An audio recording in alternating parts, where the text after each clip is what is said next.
রাজার কর্মচারী হিসাবে কাজ করত। এখন রাজার গুরুদেব রাজবাড়িতে এসেছে। লক্ষ্য করো মা, হরে কৃষ্ণ, রাধে রাধে। কেউ চঞ্চল হবে না, কেউ চঞ্চল হবে না। আর একটা জিনিস বলেছি মা, এমন কিছু দেবে যাতে শব্দ না হয়। এখনকার দিনে সব থেকে ভিলেন, আপনাদের এখানে আছে কি জানি না, আমাদের ওইদিকে খুব হচ্ছে। এখনকার দিনে সব থেকে ভিলেন হচ্ছে ছোট 1 টাকার কয়েন। যেখানেই বার করবে সেখানেই গন্ডগোল মা। ব্যাংকে দিলেও নেয় না। ওই দিয়ে যেন গোবিন্দের সঙ্গে ভিলেনগিরি করিসনি মা। আমার হাতে না থাকে ভালো। রাধে রাধে, হরে কৃষ্ণ, হরি বল। বাহ, খুব আপনজন। রাধে রাধে। আহা, কি বলছিলাম যেন বাবা? এই যে হরি কথা বলছেন, গৌরূপের কথা বলছেন, আর ঠিক ওই কুঞ্জের পাশ দিয়ে একজন দিন দরিদ্র কাঙাল যাচ্ছেন। সে ওই রাজার বাড়িতে কাজ করতেন, এক জমিদারের বাড়িতে, রাজার বাড়িতে। এখন সেই দিন রাজার গুরুদেব এসেছে। এখন রাজগুরু, লক্ষ্য করো মা, সব গুরু গুরু নয়। কোন গুরু আছে ভোগী, কোন গুরু আছে ত্যাগী। অপরাধ নেবি না মা, অনেক গুরুদেব আছে। এই সাক্ষাৎ ক্যামেরা হচ্ছে, বলে দিচ্ছি মা, এ জগতে 2 প্রকার গুরু। একটা হলো দৈত্য গুরু, শুক্লাচার্যের বংশধর।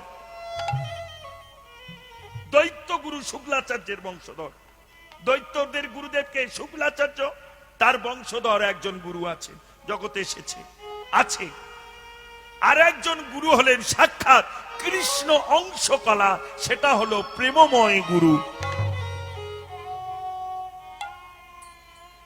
অপরাধ নিবি না মা, অনেক গুরুদেব আছে, সেই বলবে এই তোর বোনের বিয়ে, তোর উপরে আলমারির দায়িত্ব থাকলো। রাগ করবে না বাবা, সে দেখলো না তার ছেলেটা কতটুকু উপার্জন করে, কি করে। সে বলল গুরুদেব দেব, কারণ গুরু বাক্য সদা হিতে সত্য করি মানো। গুরুদেবের বাক্যকে রক্ষা করতে গিয়ে নিজের বইয়ের কানেরটা হয়তো বন্ধক দিয়ে দিল। ওই জন্য মা, অপরাধ নিস না।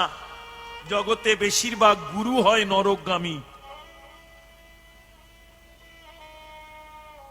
ওই জন্য প্রকৃত দেখবে মা, যারা খুব ভজনশীল তারা শিষ্য করতে চায় না। অপরাধ নিস না মা, তারা জীবনে যশ খ্যাতি ঐশ্বর্য আনতে চায় না। এই যে লোকনাথ গোস্বামী, নরোত্তমের যিনি গুরুদেব ছিলেন, কি বাবা, ষড় গোস্বামীর মধ্যে উনি ছিলেন অনেক বড়, কিন্তু ওনার নাম দিতে দেয়নি। লোকনাথ গোস্বামী যিনি অনেক আগে গিয়েছিলেন বৃন্দাবনে ভজনে। যাক, এসব অনেক কথা, অত দূর না যাওয়াই ভালো। রাধে রাধে।